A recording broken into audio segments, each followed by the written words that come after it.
Olá gamers, como estão? Eu quero dar start ao programa do dia de hoje com um tema muito bacana, muito interessante, Era Média, Era Medieval. Nos jogos, nos filmes, na história. Vai ser bem bacana, pessoal, e para isso nossos estúdios aqui já estão cheios de convidados que entendem tudo sobre o assunto. Vai ter uma atração bem legal, um clã, vai mostrar uma simulação de luta, eles já vão falar para vocês como funciona, trouxeram aí os equipamentos. Carlos Simas tocando as músicas pra gente, ele entende muito sobre música nórdica, celta, medieval, vai ser bem interessante. E também nosso convidado especial do dia de hoje, professor Eduardo Medeiros. Ele é professor universitário e doutor no assunto. Vai ser bem bacana. E vocês sabem por quê, né? Dia de Gamer é dia de Planeta Games. Vamos lá, pessoal?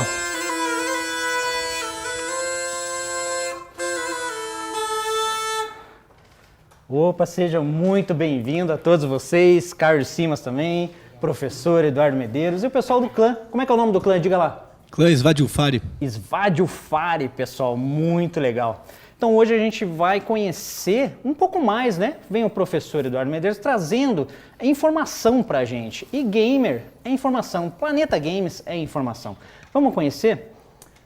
Professor, diga lá pra gente, por que que essa era medieval é conhecida por muitos aí como Era das Trevas? Por que que intitulam assim?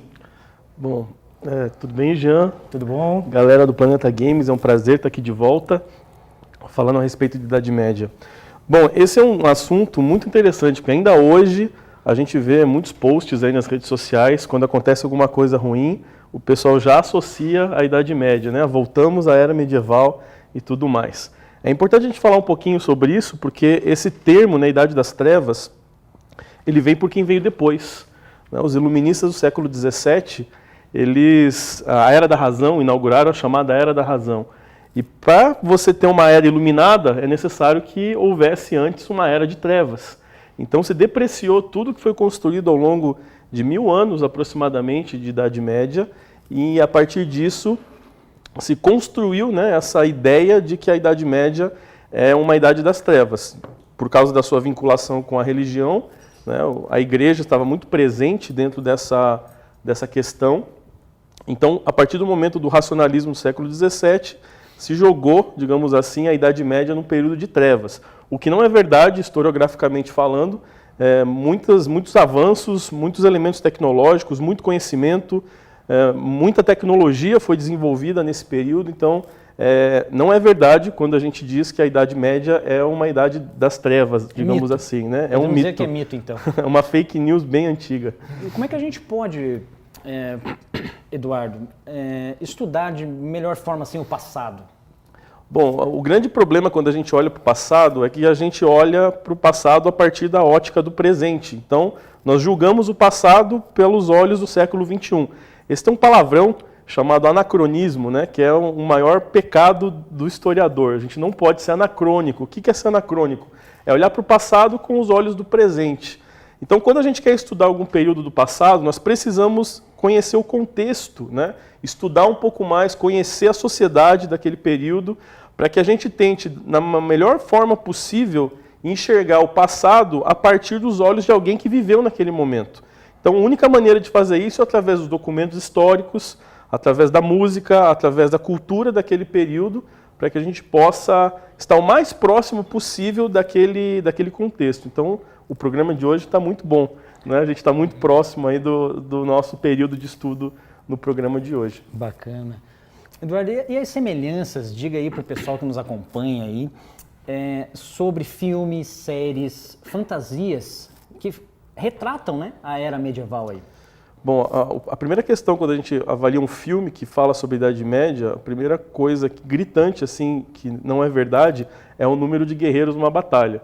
Você pega qualquer filme medieval, tem 1 milhão de soldados para cada lado, e isso nem a população da Europa chegava perto disso no século X, no século IX, por exemplo, né? Uma batalha épica não tinha mais do que 5.000 pessoas no período do século XII, XIII, que é o ápice, digamos assim, da Idade Média, aquilo que a gente chama de reforma da Idade Média. Então, quando você vê aqueles exércitos, até onde a vista alcança, até o horizonte, aquele exército é computação gráfica, né? Isso não corresponde à verdade.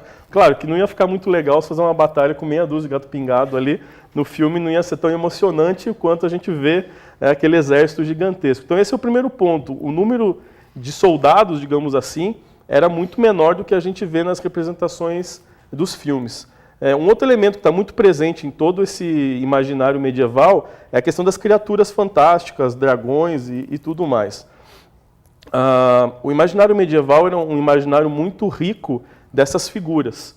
Se você dá uma olhada nas igrejas medievais do século XI, XII, você vai ver muitos gárgulas, monstros, na própria igreja. As esculturas dessas figuras na própria arquitetura da igreja, mostrando essa questão desse imaginário muito fértil do homem medieval. Naquela época, infelizmente tem que falar isso hoje também, eles acreditavam que a Terra era plana. E então... O Clã concorda também? O Clã também está de acordo aí ou não? A Terra é plana. Então eles acreditavam que quando você saísse daquele ambiente conhecido, né, do mar conhecido, teriam monstros fabulosos que estariam aguardando aqueles barcos que chegassem às regiões desconhecidas, né? Eduardo, eu vejo você falando, comentando. Como é que surgiu esse interesse no assunto por você? Eu sei que você é pastor aqui em Curitiba também, né? Uhum. Tem alguma ligação, era medieval, com cristianismo? Tem alguma relação sobre isso? Que surgiu interesse em você? Na verdade, eu tive interesse pela história quando assisti os filmes do Indiana Jones. Eu achava que a minha vida ia ser igual à do Indiana Jones. E quando eu fui estudar, eu vi que nem foi nada disso. Mas tudo bem, né? A história sempre foi fascinante, sempre foi um sonho. Veio primeiro, né? Antes de eu me tornar pastor aqui em Curitiba. Eu acho que é importante para nós conhecermos a história. Nós temos muitos problemas hoje por falta de conhecimento do nosso passado. Então, nosso passado como Brasil, nosso passado como ser humano, como sociedade ocidental, nós temos muitos problemas no nosso presente por falta de conhecimento do nosso passado. Então, isso me levou também a buscar aprofundar um pouco, né, o senso comum com relação aos eventos do passado. Eduardo, você está observando hoje o nosso cenário, o nosso estúdio aqui está maravilhoso, né? Temos o pessoal aqui, o Carlos Simas, aí, um músico excelente, o trabalho dele é muito bom, parabéns pelo trabalho, muito obrigado por ter aceitado o nosso convite também, né? O Clã aí para brilhantar, aí para dar aquela estrutura ao programa também. Eu quero saber do Carlos. Carlos, estou vendo esses instrumentos medievais aqui, muito bacana, muito legal, muitos eu acho que nunca viram, né? Nem conhecem, ou ouviram falar, né? Como é que surgiu esse teu interesse por essa arte? Conta aí pra gente. Então, eu tocava só violão, né? Comecei há muito tempo, já desde 1985, né? Eu tinha 15 anos. Aí violão erudito, aquela coisa, um pouco popular, né? E aí depois eu fui conhecer música irlandesa, escocesa, e aí comecei a tocar no violão mesmo, né? Mas fui conhecendo os instrumentos da música céltica ali, banjo, gaita de fole, e fui tocando esses instrumentos, fui tocando música irlandesa, escocesa, isso em 96. Mas você é autodidata? 96. Você assistiu, aprendeu de que forma? Esse instrumento, sim, agora eu tenho essa formação, tenho licenciatura em música, eu estou aqui em Curitiba há 25 anos, mais ou menos, e eu fiz faculdade, mas eu já tinha feito tive vários professores de violão, principalmente, né? Então estava me preparando para ser concertista. Aí conhecendo esse tipo de música, esses equipamentos, pensa na dificuldade, né? Sim. Não sei se teve durante essa caminhada, aí você teve algum momento que você pensou em desistir, esse aqui não dá, ou você sempre enfrentando os desafios aí? Eu sempre enfrentando desafios. Teve desânimos da harpa, por exemplo, tem outras harpas. Eu trouxe essa aqui porque essa aqui é menorzinha, né, mas bem medieval mesmo. Mas aí, às vezes, para conseguir cordas ideais, aí eu, uma época, fiquei assim, quase querendo desistir de tocar harpa, mas só que eu sou multi-instrumentista, e assim, quando a gente tem essa formação de teoria musical, de conhecimento, a gente tem toda essa base, né, de conhecimento. Então eu fui aplicando, né? Do violão fui para o banjo, fui para a flauta, gaita de fole, mas até então eu não tocava música medieval, eu tocava pouca coisa de música medieval, porque eu estava há muitos anos música celta, irlandesa. Aí depois, no agora, está na época de eu curte. tocar... comecei a tocar música nórdica, da Escandinávia, né? Começou por essa. Depois da celta eu fui para a nórdica escandinava, depois de vários anos tocando, porque só música céltica eu já estou há mais de 20 anos já tocando. Aí fui pegando música nórdica, já estou há mais de 10 anos, né? E do nórdico eu já fui e falei, agora está na hora de eu começar a estudar música medieval mesmo, assim, de montar grupo, fazer shows. Você aconselha, assim, para quem curte esse estilo de música, ou está começando música, para aprender a tocar nesses instrumentos, assim, como é que ele faz, como é que ele... Então, eu fui assim, utilizando esse conhecimento e fui aplicando nesses vários instrumentos. Por exemplo, aqui tem um saltério de arco, né? Então, ele não é um instrumento que não tem segredo, né? Você vai passar o arco na corda, aqui estão as notas naturais, aqui as alteradas, e só tem que afinar e tal, né? E aí você tem que ter paciência, por exemplo, de, quebra uma corda, que corda vai substituir, né? Eu acredito que deve ter muito segredo, Carlos. Se eu começar aqui, acho que não vai sair nada certo aqui. Você diz que não tem segredo, mas eu acho que quem sem é o músico, conhecimento, né? Depois eu vou tocar tal, assim, para valer, mas para quem é músico, então só... Então as notas estão todas aqui, né? Esse instrumento, por exemplo, veio da Alemanha. E depois começou a surgir pessoas que já queriam vender instrumento para mim. De vez em quando acontece, estou querendo instrumento, não estou usando. E eu também tenho 2 patrocinadores, um que compra instrumentos, né, para mim e um outro que constrói instrumentos para mim. Então, durante o ano eu ganho algumas coisas.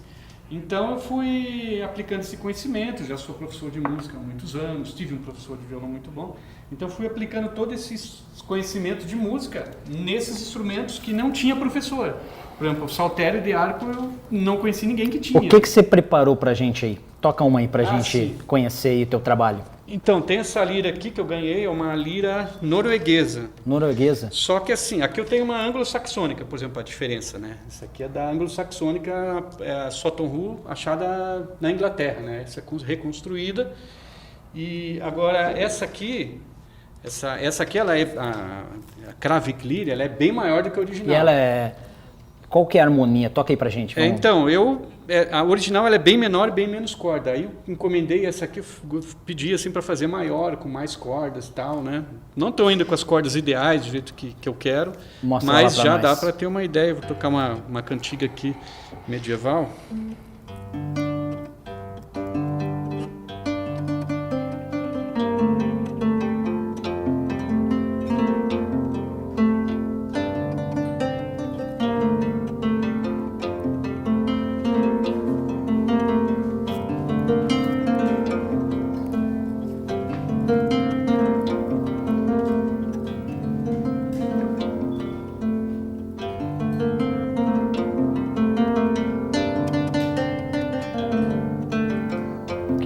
Carlos?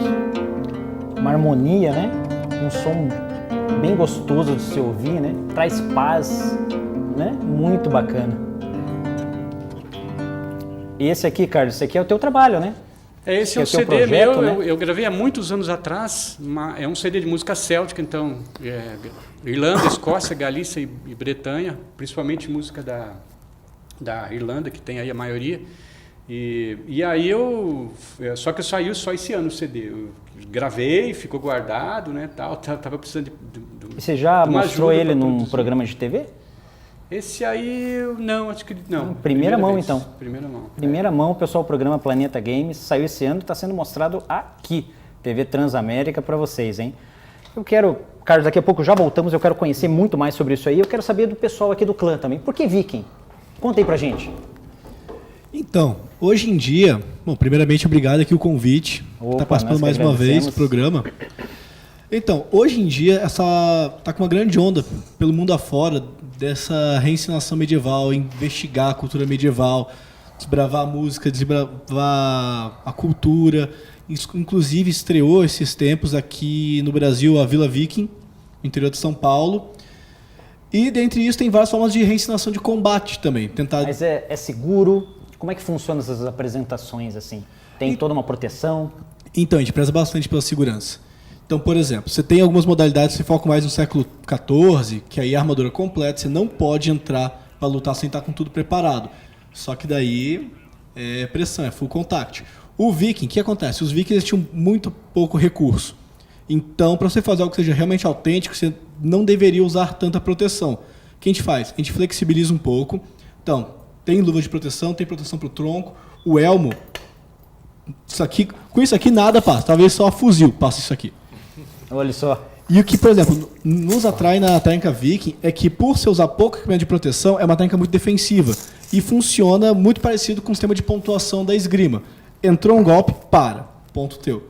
Então, existe o foco na defesa, existe todo um mecanismo ali para garantir e resguardar a saúde dos participantes. A gente vê muito nos filmes, né? Nos filmes, nos games também, né? Muitos jogos aí que a gente joga e tem armaduras, tem, né, o pessoal aí de alguns clãs também, né, em games.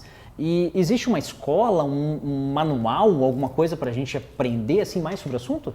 Então, essa é a parte mais desafiadora do Viking, porque você pega algumas modalidades mais indo para baixa idade média, você tem manuais de esgrima, certinho, o pessoal consegue seguir a risca. Século IX, século X, você tem as sagas e as Edas nórdicas, que aí você consegue pensar, o cara falou que o cara jogou a lança assim, defendeu desse jeito, chutou o escudo do outro. Daí a gente pensa, ok, esses são os recursos que eles tinham então. E a gente busca formas de, sabendo como são as armas, buscar desenvolver uma questão de mecânica corporal que funcione de acordo com o que a gente tem, os pouquíssimos recursos que a gente tem ali. Tem a tapeçaria de Bayeux também, que é um certo referencial que a gente tem, mas é bem escasso, é um trabalho de quase arqueologia também. Eu estou vendo todos esses armamentos aqui, bem interessante, bem legal. Depois a gente vai comentar ali sobre hidromel, que vocês trouxeram para mostrar para a gente também. Nos games aí, vocês jogam algum jogo medieval? Também curtem por estar sempre envolvido com isso, não? Então, boa tarde, pessoal. Meu nome é Ronan. Então, normalmente o pessoal que já é envolvido com esse tipo de jogos, curte a era medieval, geralmente gosta muito de jogos também, né? Eu, por exemplo, eu gosto muito do Age of Empires, que são bem antigos, né? É bem antigo, mas só que é um jogo bem gostoso de jogar, estratégico. Onde clássico, né? Clássico. Age of Empires, clássico. Então, seria bem interessante o pessoal hoje em dia também conhecer esses tipos de jogos mais antigos que realmente traz um formato de como era a era medieval, o esquema de batalhas. Então você tem todo um esquema completo que dá para aproveitar, absorver hoje em dia. Viking, pastor. Eu vou chamar o senhor de pastor, professor, tudo. Vou chamar o senhor de pastor, eu estou muito à vontade com o senhor aqui. Pastor, diga lá pra gente.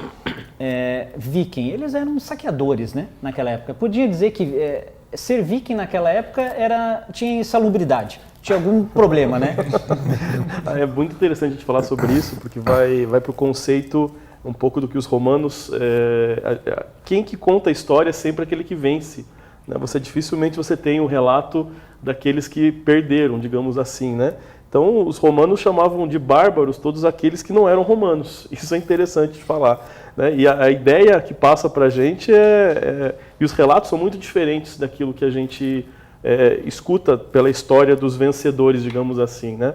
Tanto que é muito difícil você ter algum relato daqueles povos que acabaram perdendo batalhas da cultura predominante. Primeiro os romanos, depois essa cultura cristianizada do Ocidente medieval. Os poucos documentos que nós temos acesso para entender um pouco a cultura dos outros povos, por incrível que pareça, são as canções. Eu estava ouvindo aqui o Carlos tocando e estava já lembrando de algumas canções de Gesta, que geralmente é a única fonte que nós temos acesso para contar era a maneira como eles tinham de poder criticar aquele status quo, né? aquela condição opressora, muitas vezes, daquelas culturas, estavam querendo impor uma cultura sobre a outra, e a música é uma das únicas fontes que nós temos para falar um pouco a respeito da história, digamos assim, que a gente chama, né, na academia, a história dos perdedores. Então você tem assim, sempre você vai ter uma cultura predominante que vai menosprezar aquela que perdeu. Então a gente acaba recebendo essa informação, falando, os bárbaros, né, os vikings tinham um estilo de vida totalmente diferente, desregrada, não era civilizado. Não era civilizado como uma cultura românica. Né? E depois, a partir do momento que esse Ocidente medieval ele acaba sendo cristianizado, digamos assim, também aqueles que não são cristãos passam a ser os bárbaros. E assim sucessivamente, né? Já vamos mostrar sobre os jogos, vamos fazer vários comentários aqui, mas eu quero mostrar para vocês a luta, como ela se comportava, a estrutura, os armamentos, e o clã está aí já preparado para fazer uma apresentação. Vamos curtir? Vamos lá? Chega aí, pessoal, mostra pra gente aí.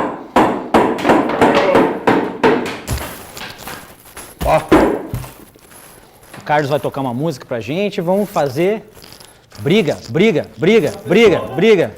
Vai lá. Preparados? Dorso vale 2, braços e pernas vale 1, cabeça vale 3. Preparados?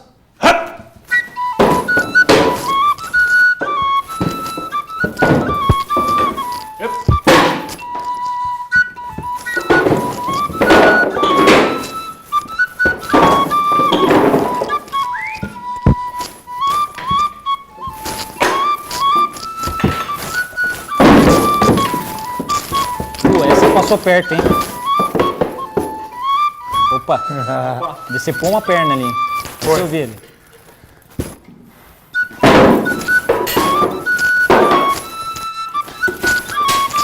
Boa.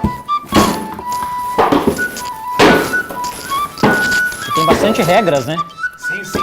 São várias regras.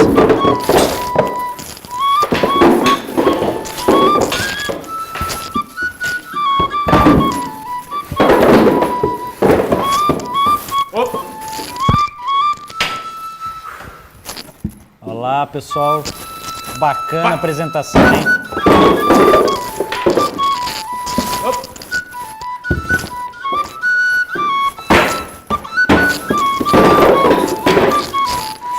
Show de bola, hein, pessoal? É isso aí. Parabéns pro clã, foi muito bacana. Obrigado pela demonstração. Pode sentar, fica à vontade. Dá aquela descansada agora aí. Existe um lugar, assim, que normalmente apropriado, né? Que o clã se apresenta. Diga lá pra gente. Sim, na verdade a gente faz as apresentações, faz os treinamentos aqui mesmo no Largo da Ordem. Aqui no Largo? Isso, tem aquele cavalo babão que o pessoal geralmente costuma falar, né? Então tem a praça onde ficam os policiais e é exatamente naquela praça principal que tem ali do Largo. Então a gente faz a apresentação, treinamento todo sábado de manhã, né? A partir das 10 horas até ao meio-dia. Então é bem bacana, todos estão convidados para participar, tem segurança, nosso equipamento, então o pessoal novo que não conhece vai aprender técnicas novas, até conseguir aprender a fazer num duelo em si de verdade, né? Bacana. Pastor, diga lá pra gente, traga mais informação aqui para o nosso programa, informação medieval. Se um brasileiro para estudar a história medieval, os acontecimentos, a maioria foram centrados na Europa, né? Como é que a gente faz para... Conta lá pra gente, conhecer um pouco mais sobre isso. Essa é uma questão que fica muito para os historiadores, os medievalistas brasileiros, né? Por que brasileiro estuda Idade Média partindo do princípio que não houve Idade Média no Brasil, né? É o discurso que se fala, né? Claro, existe uma Idade Média no Brasil que nós não conhecemos porque a história indígena foi apagada, né? Enquanto esses acontecimentos medievais aconteciam na Europa, aqui havia uma história se desenrolando nas Américas, né? E até as grandes cidades indígenas, as grandes civilizações indígenas nas Américas, elas eram muito maiores do que as grandes cidades europeias. Você pega os aztecas no México, a civilização inca, os maias e tudo mais, e as grandes nações indígenas brasileiras, né, aqui no nosso continente, a gente vê que isso existiu de fato. Mas uma grande vantagem para historiadores brasileiros estudarem a Idade Média europeia é justamente nós não estamos envolvidos por uma espécie de vírus, que a gente chama, né, um vírus eurocêntrico, onde o mundo ele sai da Europa, digamos assim.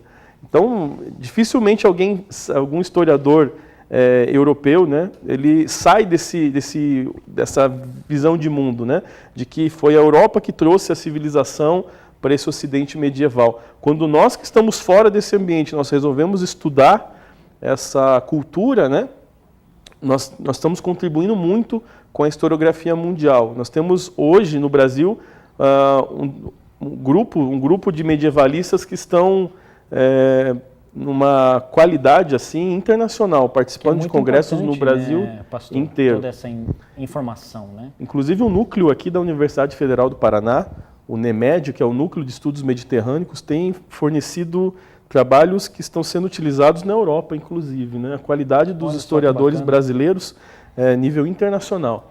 Então, até convido o pessoal que quiser conhecer mais a respeito disso a visitar, né, o Núcleo de Estudos Mediterrâneos, que fica ali na Universidade Federal do Paraná, ali no Pedro, na reitoria.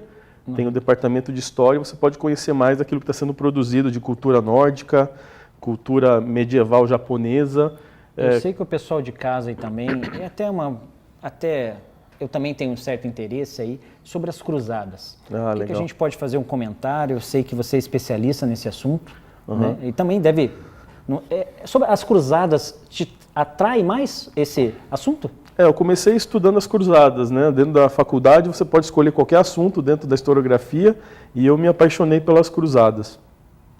Porque envolve cristianismo, envolve política, envolve economia, envolve movimento cultural, então é um ambiente muito rico para ajudar a gente a entender um pouco mais esses processos. A gente pode definir as cruzadas como um movimento que teve uma origem religiosa, mas que tinha por trás todo um interesse político, econômico também. Então ele é um movimento muito complexo, né, que movimentou esse Ocidente medieval por muito tempo. Houveram várias cruzadas, algumas inclusive que são desconhecidas, elas aconteceram dentro do território cristão. Então, grosso modo, a cruzada era um movimento de cristãos em busca de reconquistar a Terra Santa, Jerusalém, da mão dos muçulmanos. E algumas cruzadas internas aconteceram dentro dos próprios territórios cristãos, aí atrás de hereges, por exemplo, a cruzada albigense contra os cátaros no século XII, que foi cristãos contra, digamos assim, hereges, né? E quando a gente vai estudar um pouco mais, a gente vê que esses hereges eles tinham também uma falta de sujeição à monarquia, à coroa. Então, assim, é um movimento muito interessante da gente estudar, muito interessante mesmo. E o senhor também é escritor, né? Sobre esse assunto, o senhor como escritor também tenta ensinar os jovens nas igrejas, né? Misturando um pouco do assunto parábolas, que eu sei que o senhor já trouxe aqui pra gente, e também está lançando um novo livro, né? Sim. Não tem muito a ver hoje com o medieval, mas eu preciso mostrar aqui, porque o senhor anunciou no nosso programa e hoje está aqui o lançamento, é isso? É a primeira mão, acabei de pegar o livro, chegou hoje para mim. Então, como a gente anunciou na última vez que nós viemos, né? Tá aí os 40 dias com Star Wars. E o lançamento oficial do livro vai acontecer no cinema, né, dia 21 de dezembro, numa sessão de episódio 9, a Ascensão Skywalker. Então, convidando todo mundo, aqueles que quiserem participar também, né, nós vamos nos reunir no cinema, ter uma palestra sobre como a gente pode relacionar Star Wars e cristianismo, e daí todo mundo vai assistir junto o episódio 9, Bacana. O fim da saga dos Skywalker. Aí, voltando aqui para o nosso assunto Terra-média, pastor, muitos jovens aí querem se vestir com as armaduras, né? Tem um interesse, sair desbravando o mundo afora. Eu queria ser um deles, né? Os jovens têm curiosidade, né? Mas fale um pouquinho sobre essa sociedade medieval pra gente aí. Foi até interessante, antes de começar, a gente estava falando, tem muita gente, muito adolescente me procura, você estudou história medieval, nossa, eu queria muito ter nascido na Idade Média. Eu falo, você não ia durar 5 minutos lá. Bom, é interessante a gente falar um pouco sobre isso, né? Porque os filmes, eles dão uma visão um pouco equivocada de como a sociedade funcionava, né? A questão dos recursos que eles falaram, que o clã comentou aqui, é muito presente na totalidade dessa sociedade. Então, quando você vê aqueles cavaleiros com as espadas, as armaduras, era um número muito pequeno daqueles que podiam adquirir essas ferramentas, essas armas, né? Grosso modo, o pessoal ia com armas de madeira e tudo mais, não tinha muito... Justamente. Então, você tinha a forja, né, a questão da tecnologia para você desenvolver armas em ferro, em aço e tudo mais, é muito complicada. Você não tinha isso. A gente tem a ilusão de que todo mundo tinha acesso à espada, escudo, à armadura. Não, é só a nobreza que tinha acesso a esse tipo de equipamento, né? Então, esse é um primeiro elemento importante para falar de uma guerra, né, medieval. Só a alta nobreza tinha acesso a essas armaduras, que tinham um status também de mostrar a importância daquela pessoa, né, ser reconhecida em meio do campo de batalha, Mas a grande maioria não tinha acesso a esse tipo de coisa. E sobre os instrumentos, o senhor já conhecia alguns desses? Ah, sim, eu sou apaixonado por música estudando medieval. Também envolvendo a música? Como eu falei, a gente estuda muito as letras das canções medievais como documento de pesquisa, né? Essa cruzada que eu falei, inclusive, foi um dos meus objetos de estudo, a cruzada albigense. Um dos 3 documentos existentes é uma canção de Gesta, a canção albigense. Então, que aí é o único documento que nós temos que chegou até nós do outro lado, daqueles que foram atacados por essa cruzada, né? Então, a canção. Carlos, conhece essa? Já ouviu falar? De nome? Pode ser que eu já li, mas como é muita informação que a gente vê, se retém só uma parte, né? Mas eu já conheci ela de nome. E você costuma participar de alguns eventos? Ah, sim, sempre. Inclusive os rapazes aqui, a gente sempre nos encontramos nos Acaba se eventos, encontrando a turma lá. nas festas, porque assim, Tem pouca algum gente. evento previsto aí, futuro? Alguma coisa acontecendo? Dia 22. Tem uns aqui que eu sei que eu Também. que eu não sei se eu provavelmente não fui contratado, tal, de amigos que estão organizando, mas tem um do final do ano, né? Dia 22 de dezembro, na cervejaria Blood Beer, vai ter um evento de solstício. E daí, justamente, a gente vai lutar lá e creio que o Carlos também vai estar lá. Isso, ele é um do amigo nosso, ele fabrica a cerveja, o chopp na própria casa dele e tal, tudo registrado, legalizado. Inclusive eu moro lá no bairro também, eu moro na Santa Felicidade. Mas são vários eventos durante o ano. Esse ano teve, por exemplo, teve lá, não me lembro quais o encontro, mas tem vários outros amigos também, que são todos amigos em comum. Mas teve em Carambeí, né? Teve em Carambeí, a terceira festa medieval, feira, eu fui lá. Legal. Teve em Ponta Grossa primeiro, fui também. Então, são vários eventos, né? Vários eventos que o pessoal chama, o pessoal comparece, né? Isso. Eu quero mostrar para vocês um jogo medieval, para a gente fazer um debate, depois aqui falar um pouquinho sobre o jogo e mostrar para o pessoal de casa também. Vamos lá? Solta lá, produção.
Rip him apart!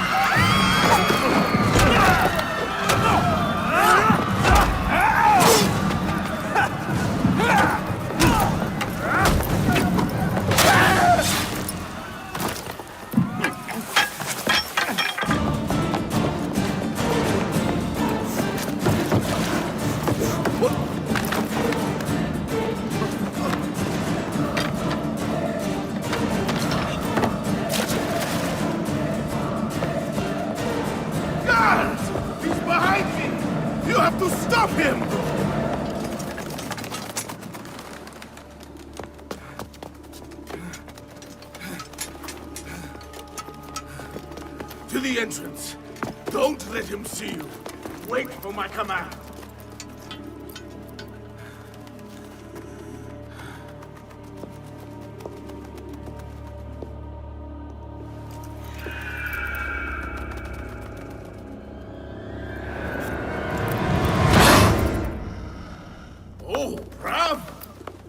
Quite an impressive display. A pity you could not let your father live to see it. As for your mother, once I've dealt with you, I promise I'll give her my full attention.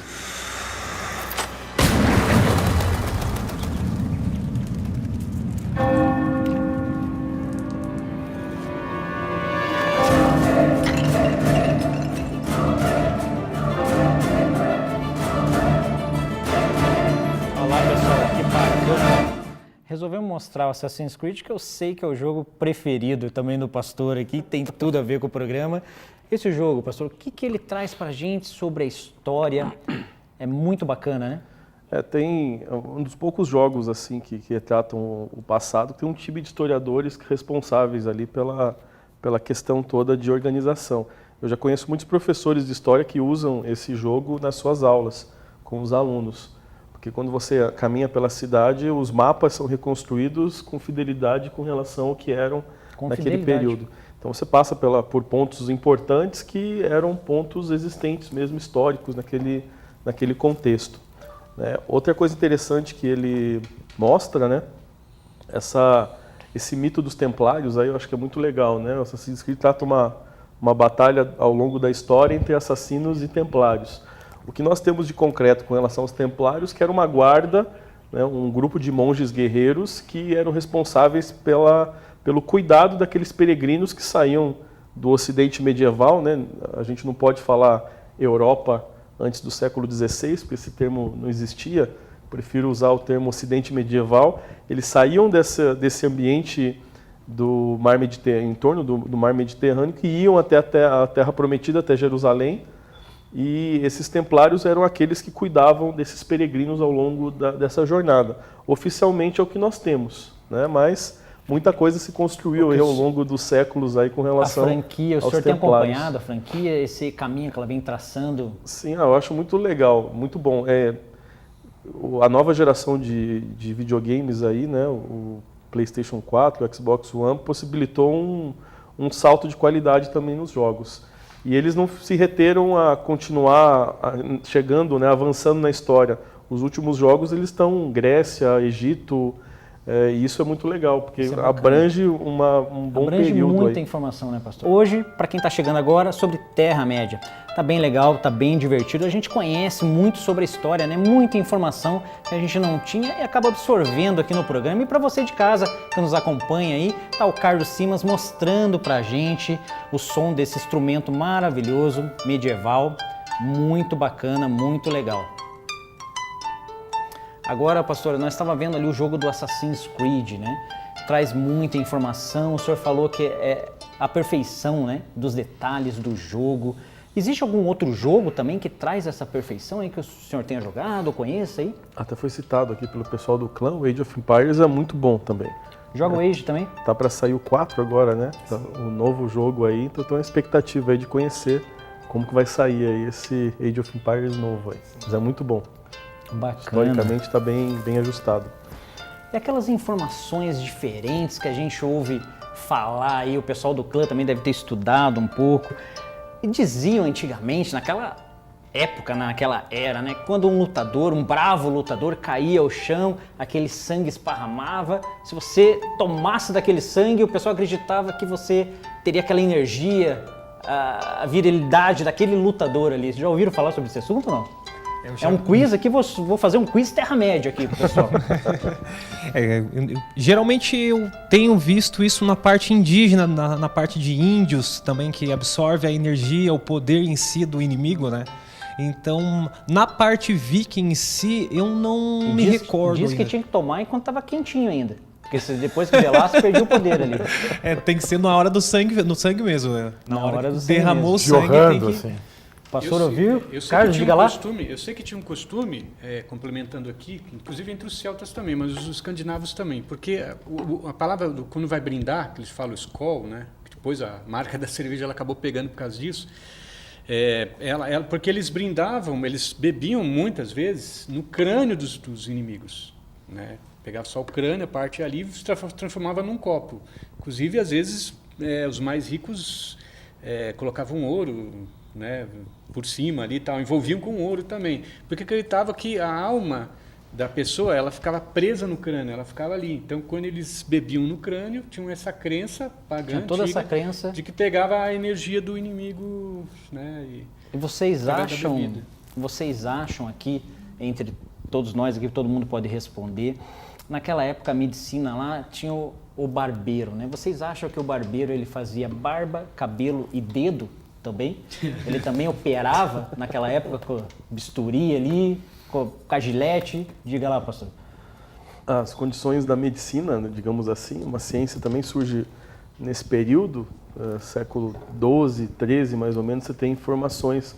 Eu sempre fico nos documentos, né? Que é onde eu consigo me ambientar mais. Mas as práticas, elas não eram... se a gente analisar a medicina do século XII pelos olhos dos avanços da medicina dos nossos dias, ela era muito precária, né? Então, por isso que tinha um número de mortes tão grande em batalha, com ferimentos que não eram tão graves assim, né?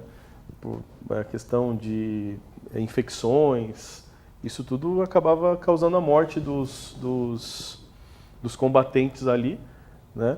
E que acabavam perdendo membros e tudo mais em função de não ter como conter essas infecções que aconteciam, né? Pelo metal, durante a batalha em si, né? Então eram práticas que não tinham muito aquilo que nós temos nos dias de hoje. Então é importante a gente sempre ressaltar isso com relação a essa medicina medieval. E nesse quiz nosso Terra-média aqui, a falta de saneamento básico. O pessoal jogava aquela surpresinha pelas janelas, isso realmente acontecia? Tinha que andar ali com realmente um guarda-chuva, um guarda-sol? Senão recebia aquele presentinho ali ou não? Os documentos, eles falam a respeito do saneamento, principalmente a cidade de Paris, digamos assim, no século XII e XIII, ela não tinha saneamento nenhum, né? Não era uma preocupação dessa sociedade. Então, era exatamente assim que se jogava. Então, havia doenças ali que se espalhavam, né? Essas intoxicações que a gente tem hoje tinham um nível muito mais alto naquela época.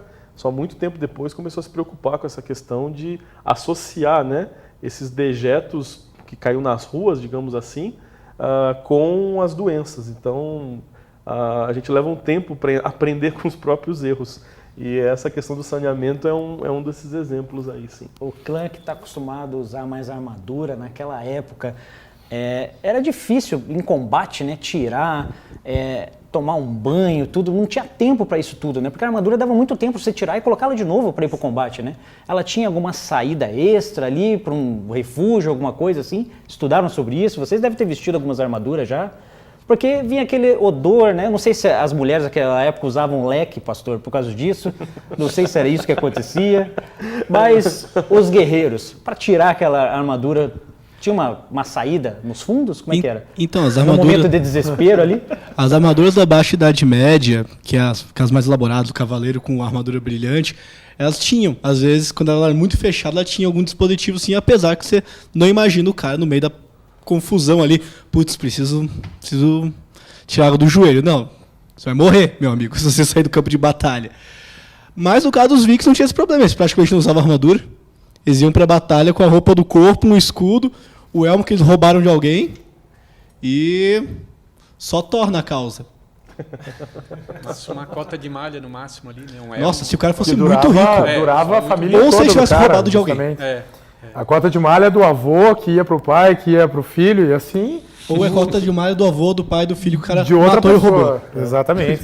É interessante o significado da palavra viking, né? Que eu não escuto muito falarem assim, por aí geral, né? A viking significa baiano, porque Vik é Bahia. Tem até a capital da Islândia, é Reykjavik. E aí, porque Vik é a Bahia. E eles iam nas baías para deixar os barcos, para portar ali, para poder fazer os saques, né? Então, aí a palavra viking quer dizer, os caras que vão nas baías, tal, porque era o local que eles desciam para chegar em terra, né? E o que vocês acham aí sobre o grupo Iron Maiden? Esse nome, ele veio de uma armadilha, de um medieval, alguma coisa relacionada com Margaret Thatcher, Mulher de Ferro? O que vocês acham? Tinha alguma estrutura sobre isso? Bom, Quem vai responder essa? se não me falha a memória, o nome foi dado pelo baixista e principal compositor, que é o Steve Harris, que é homenagem ao aparelho de tortura da donzela de ferro, que era basicamente um sarcófago com vários pregos. Você botava a pessoa ali e um abraço. Boa, isso mesmo. Pastor, ouviu falar dessa já ou não? Sim, já tive não sei se é o prazer ou o desprazer de visitar e conhecer em uma exposição sobre equipamentos de tortura medieval. A Virgem de Nuremberg, ela é um sarcófago em forma da Virgem Maria e que dentro tem uma série de estacas ali que pegavam em pontos não vitais daquele que estava sendo torturado e ele ficava dias ali agonizando antes de morrer, né? E os vikings? Tem o pessoal do clã para dizer, aqueles chifres. Para que servia aquilo? Eles não usavam aquilo num campo de batalha, né? Não tinha como lutar com um chifre daquele tamanho, né? Tinha alguma serventia ou é só história mesmo? Na verdade, o elmo com chifres viking só vai aparecer em algumas representações bem posteriores, acho que lá por 1200 e alguma coisa. Você não tem artefatos arqueológicos associando isso. Você tem um elmo celta esquisito com uns chifres cônicos, que aparentemente era ritualístico. Você tem alguns elmos com chifre também na antiguidade, também para fins rituais. Agora, os vikings não usavam, os vikings usavam isso aqui. Olha aí, ó. É que teve um pintor, eu li alguma coisa que teve um pintor, não me lembro, século XVIII, que pegou e fez algumas pinturas com os vikings e celtas com esses chifres. Aí, tipo, virou uma mania, assim. Achava que era... Mais do cristianismo, representando os vikings como realmente, tipo, demônios, criaturas, sim, assim, também. do mal, o viking né? acaba sendo como se fosse o arquétipo perfeito do bárbaro não civilizado. E, por outro lado, em tempos contemporâneos, ele se torna um ethos romântico antimoderno do que é uma reação à civilidade. Tipo, o cara ali que vem, o cara bárbaro...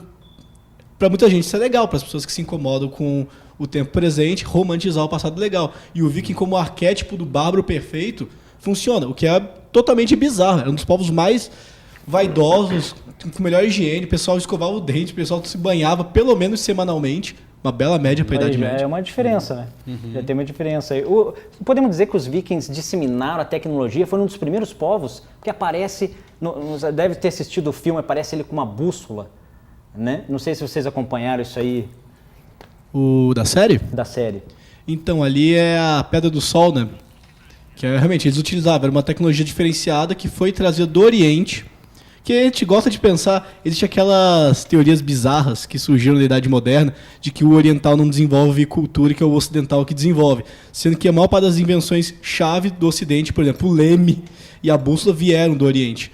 A Pedra do Sol, uma delas, realmente foi o que permitiu os vikings chegarem até os vikings, não, vamos chamar de escandinavos, melhor dizendo aqui, chegarem até a Britânia e começarem a chamada Era Viking, dos grandes saques ali, onde vai chegar nesses seriados que a gente tem hoje em dia que estão fazendo tanto sucesso. Vamos conhecer um pouquinho sobre o hidromel?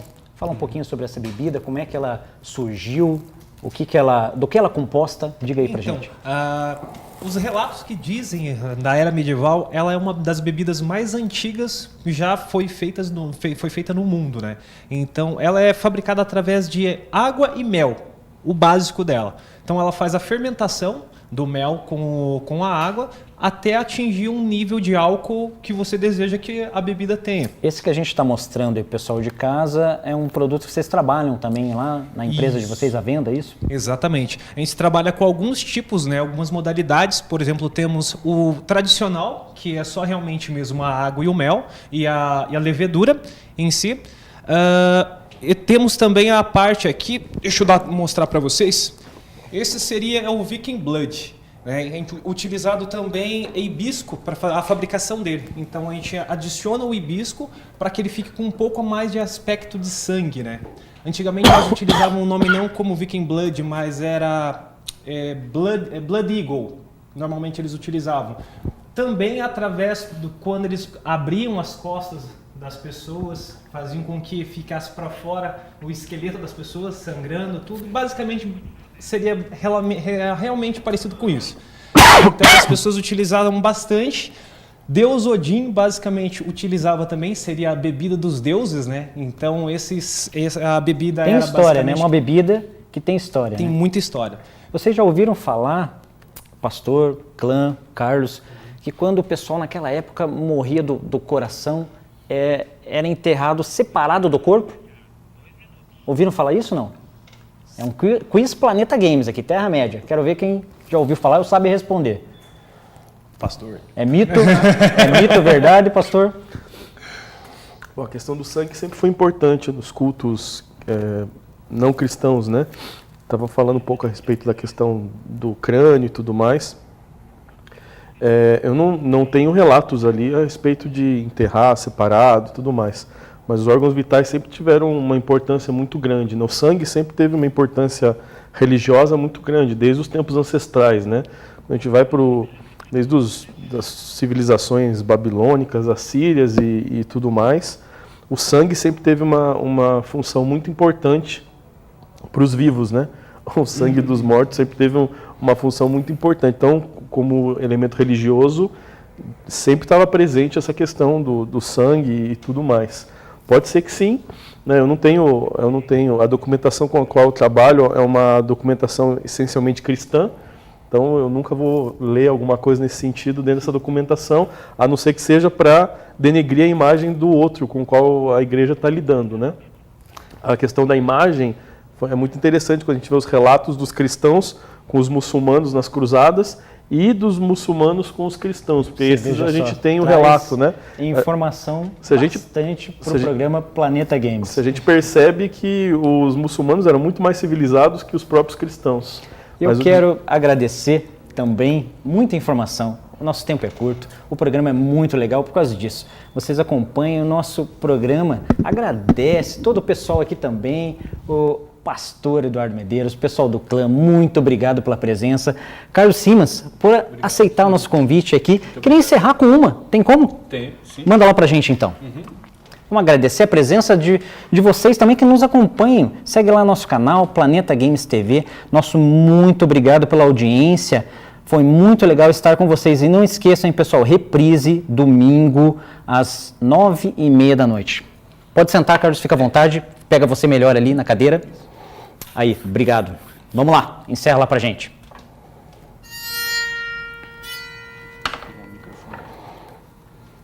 É interessante a diferença, que as pessoas confundem saltério com harpa e com lira, né? A harpa, as cordas são perpendiculares.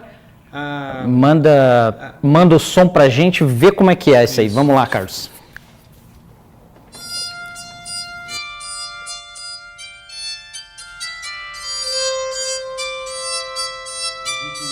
Encerrar com chave de ouro.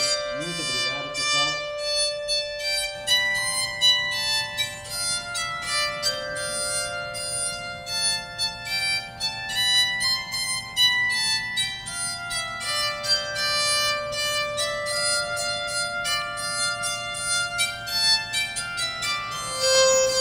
Obrigado, pessoal. Tchau, até a próxima.